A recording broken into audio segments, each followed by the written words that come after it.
भी साडे फैसले असी खुद करांगे, साडे फैसले ईरानी दुरानी या कोई अफगानिस्तानी नहीं करनगे। जिन्हों अज हिंदुस्तान कह रहे हैं उस हिंदुस्तान की गल कर रहे हैं। सो जदों अज असी लड़ाई लड़नी आ, ये तय करना भी साडा सिद्धांत की आ, साडा फलसफा की आ। एक पीढ़ी किसानां दी खत्म होगी, आपदी खेती दीआं उपजां दे लाहेवंद भाव मंगदी मंगदी। सिस्टम नूं चैलेंज करो, बीमार नूं नहीं, बीमारी नूं पट्टो, उहदी जड़ नूं पट्टो। असीं आपदे इतिहास की गल करते हैं, इस खित्ते के इतिहास की, पंजाब के इतिहास की, साडे देश के इतिहास की, साडे सिद्धांत की, साडे फलसफे की गल करते हैं। तो जदों लड़ाइयां ते संघर्ष विढ़े जाते आ, असीं जज्बा लैके अगे आउणे आ, पर वो किसी सिद्धांत तो पैदा होया हुंदा, किसी फलसफे तो पैदा होया हुंदा। सो साडा सिद्धांत ते साडा फलसफा की आ? साडा फलसफा 900 साल की गुलामी नूं जिन्हें चैलेंज किया सी, गुरु नानक साहब का फलसफा जिन्हां ने 900 साल की गुलामी नूं चैलेंज करके यह संदेश दिता सी भी साडे फैसले असी खुद करांगे, साडे फैसले ईरानी दुरानी या कोई अफगानिस्तानी नहीं करनगे, असी आप करांगे, इस खित्ते दे लोग करनगे। असी धार्मिक तौर ते, सभ्याचारक तौर ते, समाजिक तौर ते जिहड़े फैसले करांगे वो असी आप करांगे। हुण जे असी उस सिद्धांत नूं भुल जाइए जिस सिद्धांत ते फिर गुरु अर्जन देव पातशाह ने पहरा दिता ते शहीदी दिती इस देश दे लोकां लई, श्री गुरु हरगोबिंद साहब ने पहरा दिता ते अकाल श्री अकाल तख्त साहब साडी आज़ादी का प्रतीक साडे सामने खड़ा। मैं कल्ली पंजाब की गल नहीं करता, मैं यूनीयन ऑफ इंडिया की इस खित्ते की, इस जिन्हों अज हिंदुस्तान कह रहे हैं उस हिंदुस्तान की गल कर रहे हैं। जे उत्थों के इतिहास नूं असी श्री गुरु तेग बहादुर जी की कुर्बानी ते उन्हां दी जिहड़ी उन्होंने हुकूमत नाल टक्कर लई, उस इतिहास तो बिना कल्पांगे तो नहीं कल्पिया जा सकता, उस फलसफे तो बिना कल्पांगे तो नहीं कल्पिया जा सकता। 10वें पातशाह की कुर्बानी, 10वें पातशाह की उस सिद्धांत ते पहरे दिंदे होए साडे देश लई ते साडी कौम लई उस कुर्बानी तो बिना जे असीं कल्पिया इस पंजाब नूं या इस देश नूं या साडे इतिहास नूं कल्पिया जा सकदा, तो मैनूं लगदा नहीं कल्पिया जा सकदा। हुण जदों असीं कोई संघर्ष लड़दे हां, जदों कोई लड़ाई विढ़दे आ, वो किसी ना किसी फलसफे ते खड़ी हुंदी आ। साडा इतिहास उस फलसफे तो ही निकलिया। साडा इतिहास किसी कम्युनिस्ट फलसफे तो, किसी सोशलिस्ट फलसफे तो, किसी रशियन रेवोल्यूशन तो, किसी अमेरिकन फलसफे तो या अमेरिकन रेवोल्यूशन तो नहीं निकलिया। सो जदों अज असीं लड़ाई लड़नी आ, ये तय करना भी साडा सिद्धांत की आ, साडा फलसफा की आ, साडा पहला फर्ज बन जाता। उदों पहली गल लड़ाई लड़ के इस दे खिलाफ रहे हैं, उस धिर के खिलाफ रहे हैं जिन्हां ने अज स्पष्ट रूप च प्रतख रूप च गल ऐलानती भी असीं एक हिंदू राष्ट्र बना रहे हैं। फिर असीं कित्थे जाइए, फिर बाकी दियां घट गिनतियां कित्थे जाण, फिर साडियां दस्तारां, असीं खंडे बाटे दी पौल, साडा इतिहास, साडे तख्त, साडे गुरु साहिबानां दे फलसफे वो कित्थे जाण। फिर जिहड़ी कॉन्स्टिट्यूशन तुसीं सिरजी आ, डॉक्टर BR अंबेडकर की लिखी हुई कोट इत्थे साडे सामने आ, इहदे च लिखिया होया, if I find the constitution being misused I shall be the first one to burn it. First one to burn it, what does it mean? इहदा मतलब यह आ भी जे किते किसी ने कॉन्स्टिट्यूशन मिसयूज की तो मैं पहला बंदा होऊंगा जिहड़ा बर्न करूंगा। जे असीं इस संविधान की, इस कॉन्स्टिट्यूशन की गल करते हैं तो जदों हिंदू राष्ट्र का सानू फलसफा दिंदे आ ये, वो तो ये स्पष्ट रूप च विरोध आ। फिर असीं क्यों ना उस सिस्टम नूं चैलेंज करिए।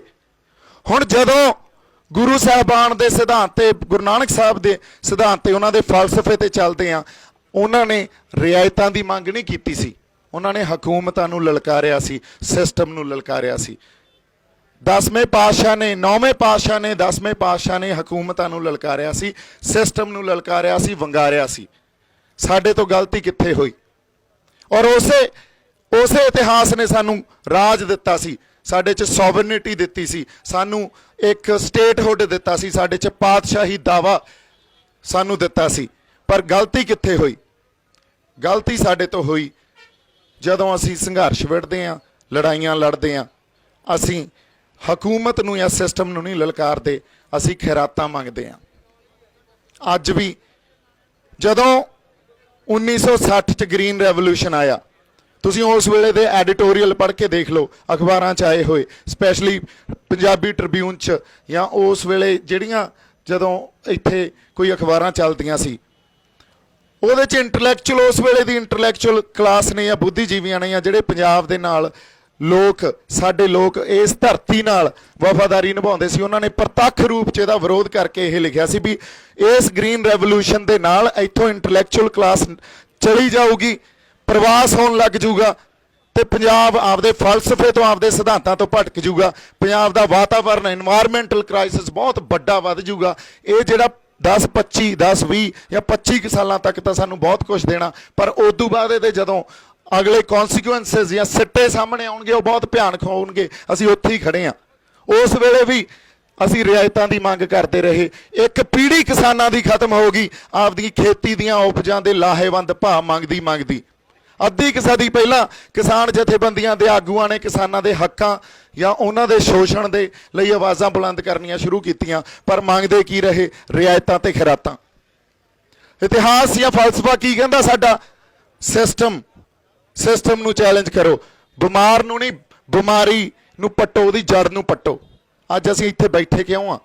ਇਸੇ ਕਰਕੇ ਇਸ ਗੱਲ ਨੂੰ ਹੀ ਸਮਝ ਕੇ ਬੈਠੇ ਆ। ਇੱਥੇ ਅਸੀਂ ਬਿਮਾਰ ਨੂੰ ਨਹੀਂ ਪੱਟਣਾ, ਇਹ ਤਾਂ ਲੱਛਣ ਆ ਜਿਹੜੇ ਆਰਡੀਨੈਂਸਸ ਆ ਰਹੇ ਆ, ਇਹ ਪੈਦਾ ਕਿੱਥੋਂ ਹੋ ਰਹੇ ਆ? ਉਸ ਬਿਮਾਰੀ ਨੂੰ ਪੱਟੀਏ। ਸਾਡੇ ਲਈ ਸਾਡੀ ਖੁਦਮੁਖਤਿਆਰੀ ਮੰਗੀ, ਆਪਦੇ ਫੈਸਲੇ ਆਪ ਕਰਨ ਦਾ ਹੱਕ ਮੰਗੀਏ। ਸਾਡਾ ਹੱਕ ਆ ਇਹ। ਜੇ ਅਸੀਂ ਆਪਦੇ ਹੱਕਾਂ ਨੂੰ ਨਹੀਂ ਸਮਝਾਂਗੇ, ਫਿਰ ਮੰਗਾਂ ਕੀ ਰੱਖ ਸਕਾਂਗੇ? ਸੋ ਪਹਿਲੀ ਗੱਲ ਜਿਹੜੀ ਸਾਨੂੰ ਸਮਝਣੀ ਆ ਕਿ ਇਸ ਫਲਸਫੇ ਨੂੰ ਲੈ ਕੇ ਲੜਾਈ ਲੜੀ ਜਾਣੀ ਚਾਹੀਦੀ ਆ। ਅਗਲੀ ਗੱਲ, ਸਾਡਾ ਦੁਸ਼ਮਣ ਕੌਣ ਆ? ਕਿਸ ਦੁਸ਼ਮਣ ਨਾਲ ਮੱਥਾ ਲਾਈ ਬੈਠੇ ਆ? ਦੁਸ਼ਮਣ ਅੱਜ ਉਹ ਤੇਰਾ ਜਿਹੜੇ ਦੇ ਕੋਲੇ ਹਉਮੈ ਆ, ਐਡਾ ਵੱਡਾ ਹੰਕਾਰ ਆ ਆਪਦੇ ਉਸ ਰਾਜ ਦਾ, ਆਪਦੀ ਸਰਕਾਰ ਦਾ, ਤੇ ਜਿਹੜੇ ਸਿਸਟਮ ਨੂੰ ਉਹ ਚਲਾਈ ਜਾਂਦੇ ਆ। ਇਹਦਾ ਪ੍ਰਤੱਖ ਰੂਪ 'ਚ ਸਾਡੇ ਸਾਹਮਣੇ ਰੀਸੈਂਟ ਐਗਜ਼ਾਮਪਲ ਆ।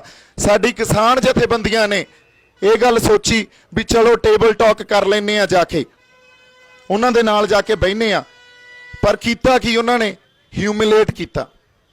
ਸਾਨੂੰ ਭਰਮ ਪੈਦਾ ਹੋ ਗਿਆ ਸੀ ਵੀ ਅਸੀਂ ਬਹੁਤ ਵੱਡਾ ਦਬਾਅ ਬਣਾ ਬੈਠੇ ਆ ਉਹਨਾਂ ਤੇ ਕਿਤੇ, ਪਰ ਉਹ ਭਰਮ ਟੁੱਟਿਆ। ਜਦੋਂ ਜਾ ਕੇ ਟੇਬਲ ਤੇ ਬੈਠੇ ਉਹ ਭਰਮ ਟੁੱਟਿਆ ਤੇ ਸਾਡੇ ਜਥੇਬੰਦੀਆਂ ਦੇ ਆਗੂ ਹਰਟ ਹੋਏ ਤੇ ਉੱਥੇ ਜਾ ਕੇ ਨਾਅਰੇ ਵੀ ਲਾਉਣ ਲੱਗ ਗਏ ਤੇ ਬਿੱਲ ਵੀ ਫਾੜਨ ਲੱਗ ਗਏ।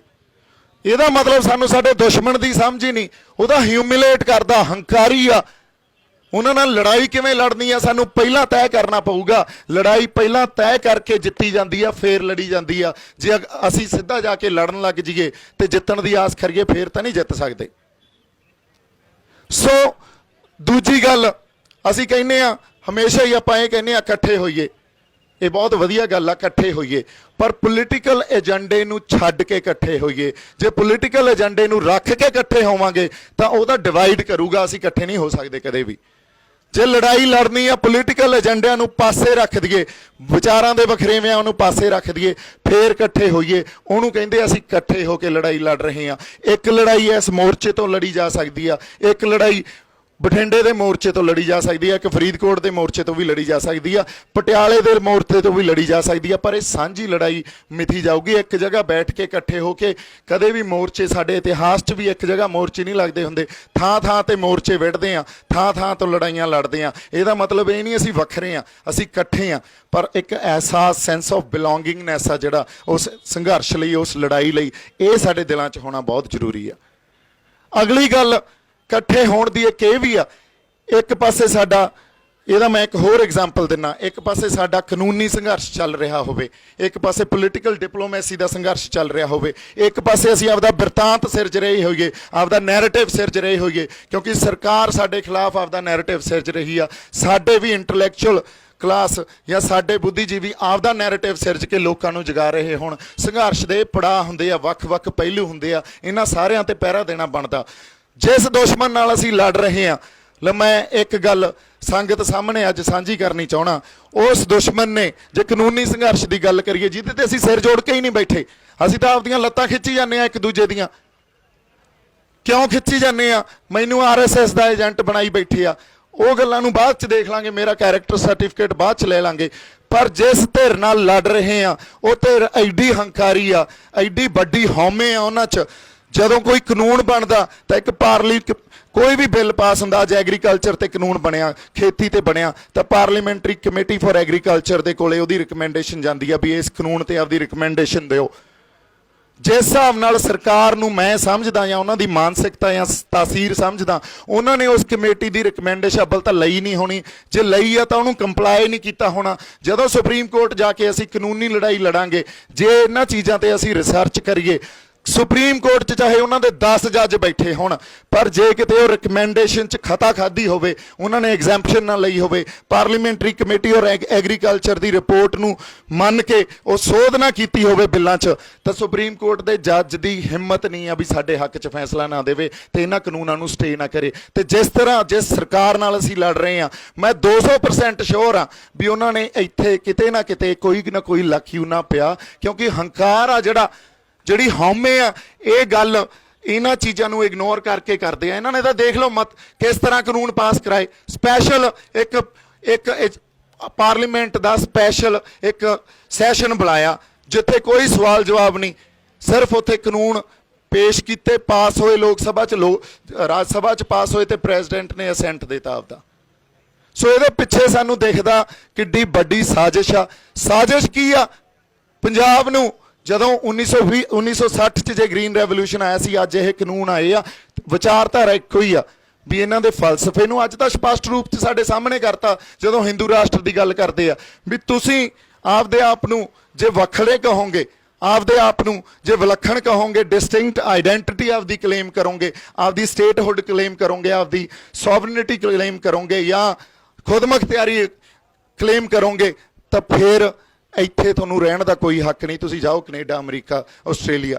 ਪਰ ਇੱਕ ਗੱਲ ਪੰਜਾਬ ਸਮਝ ਲੈ, ਕੈਨੇਡਾ, ਅਮਰੀਕਾ, ਆਸਟ੍ਰੇਲੀਆ ਸਾਡੇ ਗਿਆਂ ਦੀ ਇੱਜ਼ਤ ਤਾਂ ਹੀ ਆ ਜੇ ਪਿੱਠ ਤੇ ਸਾਡੇ ਪੰਜਾਬ ਖੜਾ। ਤਾਂ ਜਿੱਦਾਂ ਇੱਥੋਂ ਪੱਟੇ ਗਏ, ਇੱਥੋਂ ਖੁਰ ਗਏ, ਸਭ ਕੁਝ ਖੁਰ ਜਾਣਾ, ਮੁੜ ਕੇ ਕਿਤੇ ਸਾਡੇ ਪੈਰ ਨਹੀਂ ਲੱਗਣੇ। ਸੋ ਜਦੋਂ ਅਸੀਂ ਇਹ ਕਹਿ ਰਹੇ ਹਾਂ ਵੀ ਪੰਜਾਬ ਆਪਦੀ ਹੋਂਦ ਦੀ ਲੜਾਈ ਲੜ ਰਿਹਾ, ਇਸ ਲਈ ਆਪਦੇ ਹੋਂਦ ਦੀ ਲੜਾਈ ਲੜ ਰਹੇ ਹਾਂ। ਸਾਡੀ ਧਰਤੀ ਨਾਲੋਂ ਸਾਨੂੰ ਤੋੜਿਆ ਜਾ ਰਿਹਾ, ਸਾਨੂੰ ਖੋਰਿਆ ਜਾ ਰਿਹਾ। ਸਾਡਾ ਇਤਿਹਾਸ, ਸਾਡੀ ਮਾਂ ਬੋਲੀ, ਸਾਡੇ ਪਾਣੀ, ਸਾਡਾ ਫਲਸਫੇ, ਗੁਰੂ ਨਾਨਕ ਸਾਹਿਬ ਦਾ ਸਿਧਾਂਤ, ਇਹ ਛੱਡ ਕੇ ਹੁਣ ਅਸੀਂ ਕਿੱਥੇ ਜਾਈਏ? ਫਿਰ ਸਾਡੇ ਪੱਲੇ ਕੀ ਰਹਿ ਜੂ? ਇਹੀ ਜਾਗਦੀਆਂ ਜ਼ਮੀਰਾਂ ਵਾਲੇ ਇੱਥੇ ਬੈਠੇ ਆ। ਮੈਨੂੰ ਮਾਣ ਆ ਤੁਹਾਡੇ ਤੇ ਵੀ ਤੁਸੀਂ ਇੱਥੇ ਆ ਕੇ ਇਸ ਲੜਾਈ 'ਚ ਸ਼ਮੂਲੀਅਤ ਵੀ ਦਿੱਤੀ ਆ, ਇਸ ਲੜਾਈ 'ਚ ਹੱਲਾਸ਼ੇਰੀ ਤੇ ਹੌਸਲਾ ਵੀ ਦਿੱਤਾ ਸਾਨੂੰ। ਪਰ ਇਹ ਮੋਰਚਾ ਜੇ ਅਸੀਂ ਇਹ ਕਹਿ ਦਈਏ ਵੀ ਕਿਸੇ ਇੱਕ ਜਾਣੇ ਇਕੱਲੇ ਦਾ ਜਾਂ ਮੈਂ ਇਸ ਮੋਰਚੇ ਦਾ ਮੋਢੀ ਹਾਂ, ਇਹ ਬਹੁਤ ਵੱਡਾ ਝੂਠ ਆ। ਇਹ ਸਾਡਾ ਮੋਰਚਾ, ਪੰਜਾਬ ਦਾ ਮੋਰਚਾ, ਪੰਜਾਬ ਦੇ ਵਾਰਸਾਂ ਦਾ ਮੋਰਚਾ। ਸੋ ਬਾਈ ਜੀ, ਤੁਸੀਂ ਆਏ ਹੋ, ਬਹੁਤ ਬਹੁਤ ਤੁਹਾਡਾ ਧੰਨਵਾਦ। ਮਖੂ ਸਾਹਿਬ, ਤੁਸੀਂ ਆਉਂਦੇ ਰਹਿੰਦੇ ਹੋ ਜੀ। ਇਹ ਬਹੁਤ ਵੱਡੀ ਹੱਲਾਸ਼ੇਰੀ ਆ, ਕਿਉਂਕਿ ਇਹੋ ਜਿਹੀਆਂ ਸ਼ਖਸੀਅਤਾਂ, ਇਹਨਾਂ ਨੂੰ ਲੋਕ ਸੁਣਦੇ ਵੀ ਆ, ਇਹਨਾਂ ਦੇ ਵਿਚਾਰਾਂ ਨੂੰ ਕੰਸੀਡਰ ਵੀ ਕਰਦੇ ਆ। ਔਰ ਗੱਲ ਜਦੋਂ ਇਹੋ ਜਿਹੀਆਂ ਸ਼ਖਸੀਅਤਾਂ ਆ ਕੇ ਕਰਦੀਆਂ, ਉਹਨਾਂ ਨੂੰ ਐਂ ਲੱਗਦਾ ਵੀ ਕਿਸੇ ਸਹੀ ਦਿਸ਼ਾ ਵੱਲ, ਕਿਸੇ ਸਹੀ ਸੇਧ ਵੱਲ ਅਸੀਂ ਜਾ ਰਹੇ ਹਾਂ। ਸੰਘਰਸ਼ ਲੜੇ ਜਾਂਦੇ ਆ, ਪਰ ਪਿੱਛੇ ਭਾਵਨਾ ਕੀ ਹੁੰਦੀ ਆ ਵੀ ਸੰਘਰਸ਼ ਜਿੱਤੇ ਜਾਣ। ਉਹ ਭਾਵਨਾ ਨੂੰ ਅਸੀਂ ਆਪਦੇ ਅੰਦਰੋਂ ਤਾਂ ਨਹੀਂ ਕਿਤੇ ਝੁਠਲਾ ਹੀ ਨਹੀਂ ਸਕਦੇ। ਸੋ ਸਾਡੀ ਵੀ ਭਾਵਨਾ ਇਹ ਆ ਵੀ ਸੰਘਰਸ਼ ਨੂੰ ਜਿੱਤੀਏ।